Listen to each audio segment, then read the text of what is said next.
ஓம் சைராம், ஜெய் சைராம். என் அன்பின் பிரியமே, உன் வாழ்வில் மாற்றங்கள் ஏற்பட போகிறது. அதற்கு உன்னை தயார்படுத்திக்கொள். எப்போது என் மீது முழுவதுமாக பாரங்களை சுமத்தி உண்மையான பக்தியை செலுத்திவிட்டாயோ அப்போதே உன் மீது கருணை மழையை பொழிய ஆரம்பித்து விட்டேன். அந்த நாட்களை நினைத்துப்பார். மிக தீவிரமாக அன்புடன் என்னுள் ஐக்கியமாகி இருக்கின்றாய். இடையில் ஏற்பட்ட சில குழப்பங்களால் உனது எண்ணங்கள் எனது விருப்பத்திற்கு மாறாக மாறியது. இதனால் கட்டுப்பாட்டை இழந்து ஓடிய வண்டியைப் போல நடந்து கொண்டாய். என்னுடைய பிடியிலிருந்து எவரும் விலக முடியாது.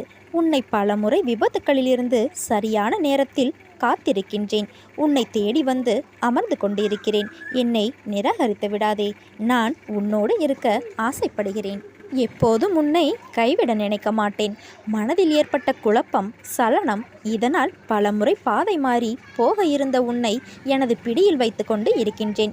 எத்தனை பிரச்சனைகள், எத்தனை சண்டைகள், எத்தனை துயரங்கள் கடினமாக அனுபவித்தாய். ஒரு முடிவு இல்லாமல், கடிவாளம் இல்லாமல் அத்தனையும் உன்னை தொடர்ந்து கொண்டே இருந்தது. உன்னை வழி நடத்தி அழைத்து செல்வேன்.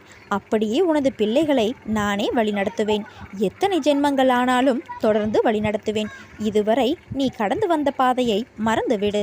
உனது எண்ணங்களை, தலையெழுத்தை மாற்றி அமைத்து பல வருடங்கள் ஆகிறது. இதுவரை செய்த பாவங்களையும் மன்னித்து உனக்கு புது வழியை காட்டப் போகின்றேன். நோயற்ற வாழ்வு உனக்கு நான் வழங்கப் போகின்றேன்.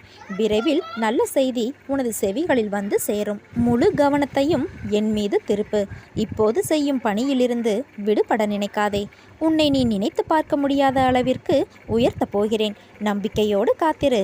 ஆனால் அதுவரை பொறுமையாக இரு. நான் இருக்கிறேன் உன் நிழலாக. என்றும் உனக்காக நீ செல்லும் இடமெல்லாம் எப்போதும் துணையாக இருப்பேன். எதற்கும் காத்திருக்க கற்றுக்கொள். எல்லாவற்றிற்கும் உரிய ஒரு நேரம் இருக்கின்றது. அவசரப்படுவதால் நிம்மதி தொலையுமே தவிர நமக்கு எதுவும் கிடைக்கப் போவதில்லை. ஒருவர் உனக்கு நேரம் சரியில்லை என்று சொன்னால் அதை கண்டு கொள்ளாமல் என் போக்கில் விட்டுவிடு. உனக்கான நேரத்தை படைப்பவன் நானே. அதை உனக்கு நல்லதாகவும் வெற்றியுள்ளதாகவும் மாற்றி உன் வாழ்க்கையில் என் ஆசையுடன் கூடிய அருளும் உனக்கு கிட்டும். நானே உனக்கு கடைசி பேருந்து. விழித்திருந்து விரைவில் ஏறிக்கொள். இல்லாவிட்டால் இனி மோட்சமே கிடையாது என்று சொன்னால் கேட்பார் யாரும் இல்லை. உலகிற்கு நன்மை செய்யும் இறுதி நாயகன் சாயி என அவரது அவதாரமும் அற்புதங்களும் உறுதி செய்கின்றன. இவற்றை கண்ணார கண்டும் உளமாற அனுபவித்தும் வருகிற நாம் அவற்றை நமக்குள்ளேயே பூட்டி வைத்து கொள்ளாமல் எல்லோரிடத்திலும் பாபாவின் அற்புத அருளை கொண்டு செல்ல வேண்டும். மற்றவர்களுக்காக நாமும் பிரார்த்தனை செய்ய வேண்டும்.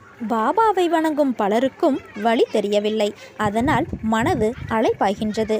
இங்கு சென்றால் நன்மை நடக்குமா, அங்கு சென்றால் நன்மை நடக்குமா என்று பாபா ஆலயங்களையே பேதப்படுத்தி பார்க்கும் உணர்வுக்கு வந்துவிடுகிறார்கள். பாபா எல்லா இடங்களிலும் நீக்கமர நிறைந்திருப்பவர்.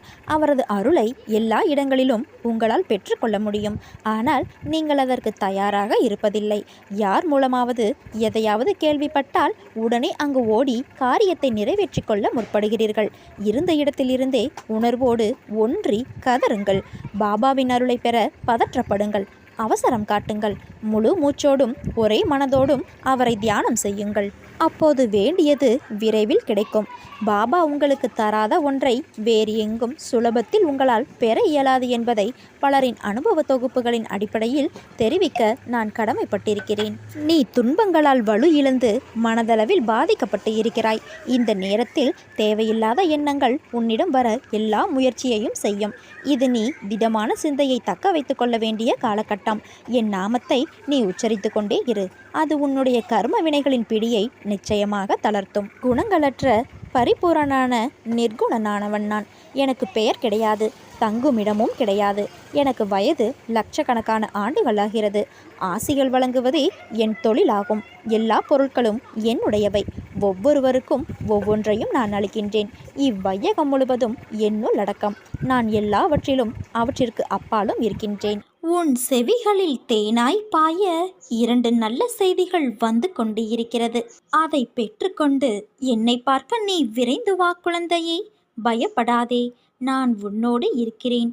எப்போதும் எங்கேயும் நான் உன்னுடனே இருப்பேன். எதிலும் வெற்றியடைய வேண்டும். பிரச்சனை அனைத்திற்கும் தீர்வு காண வேண்டும். எல்லாம் சுபமாக முடிய வேண்டும் என்ற எண்ணத்தில் இருக்கிற நீ என் திருவாய்மொழியை கவனித்துப் பார். எதையும் கணக்கு போட்டு செய்வதை விட கடவுளிடம் ஒப்படைத்து செயலில் ஈடுபடுவது மிகவும் நல்லது. ஏனென்றால் விழுந்து விழுந்து புரண்டாலும் ஒட்டுகிற மண்தான் ஒட்டும் என்ற பழமொழிக்கு ஏற்ப எவ்வளவு முயற்சித்தாலும் பலன் என்னவோ என்னிடம் மட்டுமே இருக்கிறது. உன் ஒருவனுக்காக நான் தினமும் பாடுபட்டு கொண்டு இருக்கிறேன். உன் துயரங்களை போக்குவதற்கும் உனது கர்ம பலன்களிலிருந்து உன்னை விடுவிக்கவும் இன்றும் நான் உனக்காக பாடுபடுகிறேன். உன் பாரங்கள் அத்தனையும் நான் சுமந்து கொண்டு இருக்கிறேன். விரைவில் அத்தனையும் ஒரு முடிவுக்கு வரப்போகிறது குழந்தையே. உன்னை விட்டு அத்தனையும் விலகப் போகிறது. நீ பொறுமையாக இரு. உன் அம்மா நான் இருக்கிறேன். நீ செல்லுமிடமெல்லாம் நான் இருப்பேன். உன்னுடைய தொழிலில் நீ நஷ்டத்தை பொருட்படுத்தாதே. உனக்கு இதோ நான் உதவுகிறேன். என்னவெல்லாமோ செய்து பார்க்கிறேன். ஆனாலும் எல்லாமே தோல்வியில் முடிகிறது. இந்த தோல்வியின் பிடியிலிருந்து என்னால் மீண்டு வர முடியவில்லை என்று நீ புலம்புகிற புலம்பலை பொறுக்க முடியாமல் இதோ நான் புறப்பட்டு வந்துவிட்டேன். இழந்து போனவற்றை பெறுவதற்கும் வாழ்வில் முன்னேறுவதற்கும் ஒரு ஆலோசனை சொல்லட்டுமா? உன்னை நீ தெரிந்து கொள். உன்னை பொறுத்தவரை இந்த உலகம் ஒரு கோமாளிகளின் கூடாரம். யாருக்காகவும் எதற்காகவும் விட்டு கொடுத்து தோல்வியை மட்டுமே பரிசாக பெறுவதற்காக நீ பிறக்கவில்லை. எல்லாவற்றையுமே ஜெயிக்க பிறந்திருக்கின்றாய். கோடி கோடியாக கருவணுக்கள் உள்ள தாயின் கருமுட்டையை தனக்குரியதாக ஆக்கிக்கொள்ள களமிறங்கிய போது அனைத்தையும் தோற்கடித்து ஜெயித்தது நீ அல்லவா? உணர்வுகளும் உறுப்புகளும் உருவாகாத அந்த காலத்திலேயே கோடி பேர்களை ஜெயித்த நீ இப்போதோ இந்த நிலையிலா ஒரு சிலரிடம் தோற்கப் போகிறாய்? நிச்சயமாக தோற்க மாட்டாய் என்பதை தெரிந்து கொள். நீ கோழை அல்ல. துரத்தும் வறுமையை ஒப்புக்கொள்வதற்கு நீ பிறவியிலேயே மாவீரன். உனக்குள் நான் உன்னை வழி நடத்தப் போகிறேன். அப்படி இருக்க தோல்வி என்பது இனி உனக்கேது? வா, என் ஆலயத்திற்கு வந்து மனதார என்னிடம் பேசி என்னை உன்னோடு கூட்டிச் செல். உனக்காக உன் அன்னையான நான் காத்திருக்கின்றேன். சோதனைகளின் பலனாக கிடைத்த அடக்கமும் பணிவும் அதிகமாகின்றன. சோதிக்கப்பட்ட மனிதன் பலருடைய மரியாதைக்கும் உரியவனாகிறான். அதனால்தான் நல்லவனை மிக நல்லவனாக்குவதற்கு வேதனைகளையும் சோதனைகளையும் இறைவன் தொடர்ந்து வழங்குகிறான். எத்தனை கஷ்டங்கள் வந்தாலும் இறைவனுக்கு நன்றி சொல்வதை மட்டும் மறக்காதே, நிறுத்தாதே. உன்னை பக்குவப்படுத்துவதற்கே கஷ்டங்கள் வந்துள்ளன. இறைவன் திருவடியை இறுக பற்றிக்கொள். துன்பங்கள் அனைத்தும் பனி போல விலகும். உன்னை கரை சேர்க்கத்தான் நான் இங்கு சில நிகழ்வுகளை நடத்தி கொண்டு இருக்கிறேன். அதை புரிந்து உன் வேலையை நீ சரியாக செய். அலட்சியமாக இருக்காதே குழந்தையே. உன்னிடம் முன்னேற வேண்டும் என்ற எண்ணமாகத்தான் இதுவரை இருக்கிறது. அதை நீ செயலில் செய்யாமல் இருக்கின்றாய். எல்லாம் உன் வசம் வரும் காலத்தை நீ நெருங்கிவிட்டாய். இந்த நேரத்தில் உன் மனதில் வேறு எந்தவிதமான அலட்சியமான எண்ணங்களுக்கும் இடம் கொடுக்காதே. உன்னை நான் வாழ்வில் உயர்த்தி நடத்தத்தான் இங்கு உனக்கான நேரத்தை தருவதற்கு போராடுகிறேன். என்னுடைய பிள்ளைகள் பொறுப்பாளியாய் அவரவர் வாழ்க்கையில் இருக்க வேண்டும் என்பதுதான் என்னுடைய எண்ணம். உன் அலட்சிய போக்கை தூக்கி வெளியே எறி. உன் வாழ்க்கையில் நிச்சயம் நீ வெற்றி பெறுவாய். உன் வாழ்க்கையில் என்ன நடந்தாலும் இது என் அன்னையின் விருப்பம் என்று நீ என்னை நம்பினால் உன் அனைத்து விஷயங்களுக்கும் பொறுப்பேற்று உன்னை நான் காப்பேன். எப்படி ஆகும் என்று தெரியாமல் திகைக்கும் காரியத்தில் எப்படி ஆனது என்று வியக்கும் அளவிற்கு நான் உன்னை வழிநடத்தி செயல்படுத்துவேன். எல்லாம் சரியான நேரத்தில் உன்னிடம் வரும். பொறுமையோடும் நம்பிக்கையோடும் இரு. எல்லாம் சாத்தியமாகும். ஏன் இப்படி உன்னை நீ கடுமையாக வருத்தி கொள்கிறாய்? நீ இப்படி உன் உடலை வருத்தி கொண்டு என்னை வழிபட வேண்டாம். நான் உனக்கு துணையாக உன்னுள்ளேயே இருக்கிறேன். அப்படி இருக்கையில் நீ படும் துயரங்களை நான் அறிய மாட்டேனா? நான் உன் வேண்டுதலை என்றும் அலட்சியப்படுத்தியது இல்லை. ஆனால் நீ இப்படி உன்னை வருத்தி கொள்வதை என்னால் தாங்கிக் கொள்ள முடியவில்லை.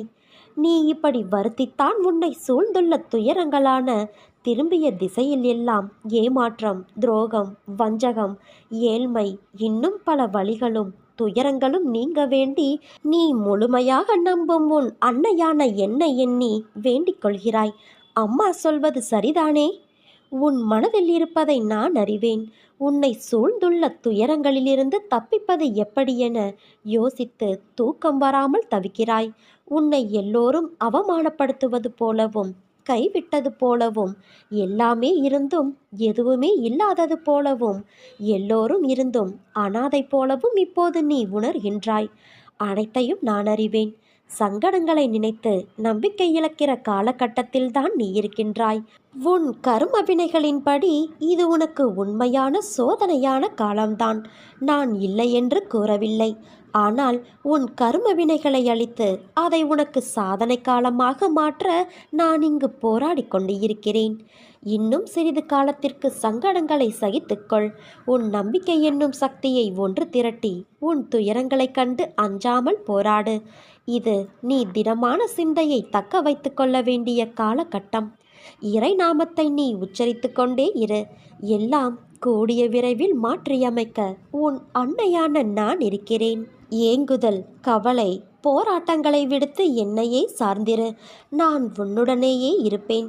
நான் உன்னுடைய தாகத்தை தீர்ப்பதற்காக வருவதற்குள் உன் மனம் சஞ்சலமடைந்து எங்கெங்கேயோ செல்கிறாய்.